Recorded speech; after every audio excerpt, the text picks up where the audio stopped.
Greeting everyone. Now that everyone has come to watch this video, I believe that you all have been introduced to many important points in this chapter through watching videos made by your friends.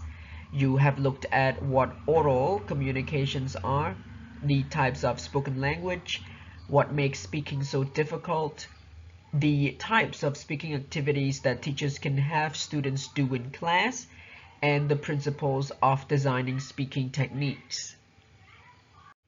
So in this video, we are going to look at the key principles for designing speaking or communication techniques, but not for general learners or speakers of English. These principles are for communication techniques in elementary level. And then we'll look at some more speaking techniques in detail at the end of the video as well. When teaching elementary students, we can't just jump from controlled grammar exercises to open-ended discussions. For example, you can't just say, okay, everybody, let's talk about our families today, and then expect our students to just start talking. It's too big of a leap for them. They need simple communication techniques to help them move from one to the other. Therefore, elementary students should first start with negotiation of meaning. This is when students work together to understand and to get their message across in a semi-controlled activity that is not too open, nor is it too controlled. For example, you may ask them to do a role play of being a shopkeeper and a customer. So they have to try to get the message across by one being a shopkeeper, the other being a customer. So whatever phrases, whatever vocabulary they use, stay within the lane of being a shopkeeper and a customer. So the first attempt is to try to get them to start exchanging information first, right? So if they can do that, then you can move on to a freer, a more open way of speaking between or among students. Just putting elementary students in groups or pairs does not really activate speaking. Teachers need to have an effective technique that comes along with it, something that can help students activate or initiate speaking in the groups or pairs. So teachers could either use some discussion questions, task-based activities, or role play that come with clear guides to initiate the speaking in the groups or pairs. And if these techniques come with clear guides, they can also give students a purpose to start speaking as well. For elementary students, communication techniques are based on information gap principles. This is when students have the information that the other students need. This information gap technique pushes students to start exchanging information by talking. For example, one student describes a picture while the other tries to guess what that picture is. This kind of activity can provoke communication between the two students in an attempt to get the information that they need. Similarly to the previous principle, elementary students benefit most from communication techniques that focus on factual meanings that are true completely, since they are still quite early into their language learning. So this helps activate simple and basic grammar and vocabulary use in order to get them to start speaking first. For example, you can do something as simple as having students do a yes/no question activity. So one student asks, "Is that a cat?" And the other student says, "Yes, it is." So this small and simple exchange between the two students actually helps them practice basic vocabulary use and grammar, while also getting them to start speaking too. Speaking of grammar and vocabulary practice, these two should be under students' control when they do communication techniques in elementary level, because this allows them to experiment with the new language. This allows them to recall words and grammar from their memory and to form simple sentences or phrases.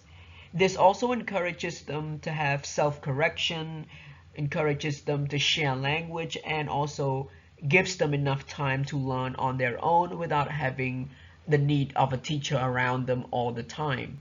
So therefore, grammar and vocabulary practice for elementary students should be under the students' control because of the fact that they get to learn on their own, they get to explore on their own without having to rely on their teacher every single minute. Since students get to control grammar and vocabulary in their speaking activities, it encourages what we call quality and quantity in their speaking. And when it comes to quantity, students get to spend most of their time talking with friends in groups or pairs who are at the same or similar level. And when it comes to quality, elementary students get to have time to think about what they say, change, or even correct themselves and even their partners in a freer manner.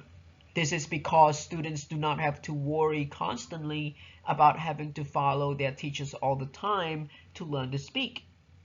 Which leads us to another principle, which is students are protected from feeling pressured or embarrassed when they speak with friends in groups or pairs.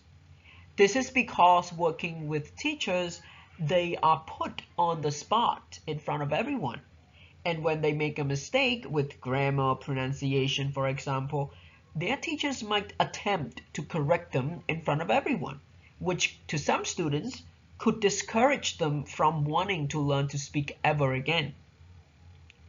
Another principle of communication techniques for elementary students is that your technique, your chosen technique, influences students' choice of words and use of English. For example, if you ask them to describe some images related to daily routines, then you should expect some of the structures or tenses or even vocabulary used from students relating to those images. Right? You should expect a present simple tense being used. For example, they may say, I wake up at 7 a.m. Since students are still at elementary level, teachers might worry that their students won't try to use English as much as possible to speak, and they are more likely to use their first language instead. This, however, depends on your chosen techniques. If your techniques actually fit their level, your techniques are under the topics that are known and familiar to them, your techniques allow students to use vocabulary and grammar that they've already learned, then there's no need for us to worry much whether they will use L1 or not in their speaking, because we are more confident now that students are able to use the English because they've already been exposed to that language use and that topic. And if you are still worried that your students might still use L1, then you can start with some basic and simple techniques to get them to use English. Techniques such as meaningful repetitions are quite important of learning how to speak for students.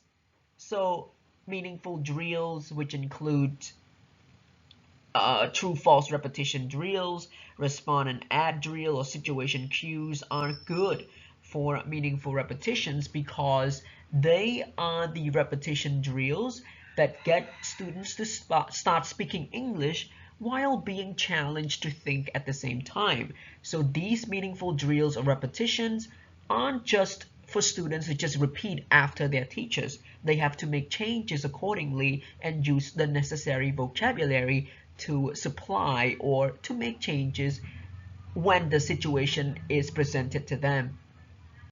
Another important principle of communication techniques for elementary students are that the communication techniques should work well in both small and larger classes because they should have these 5 criteria. Number 1, they are quick and easy to prepare. Number 2, they can make use of vocabulary or grammar from text or even course book that we are using to teach our students. They are also easy to learn and manage by both the students and teachers. They can be used at different levels and grades. and they can also challenge our elementary students to think at the same time.